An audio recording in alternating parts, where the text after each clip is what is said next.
Kanlay suota ni thok serangu Kanvang lai kelal pan mindu Kantu kui ver Krista tan sinko Ipuang selang Ishin selang Kanset siale Sai boy dine Ngay na legil ngay na dine Suting mite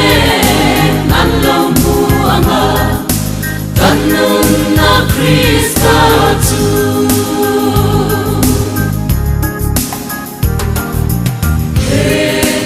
Kengi dudingeni Anong na reng may kiso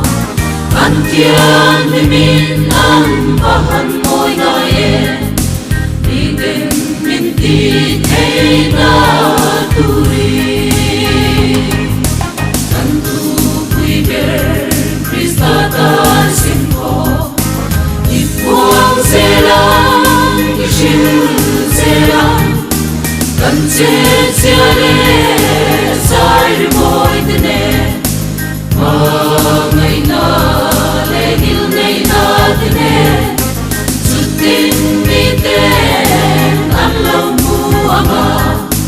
Kanong na Krista su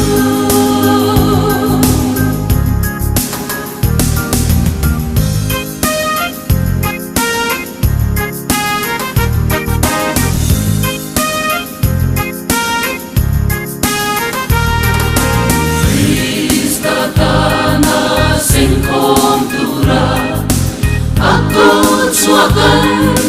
ni siya Kainin kan puang lau Bintunge puangan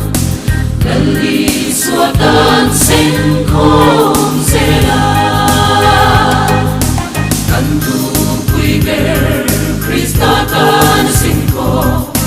Ipuang selang Isil selang Kanset siale Say mo'y dine Ngay na legil ngay na dine Suting miten Anlaw mo ama Kanong na Krista tu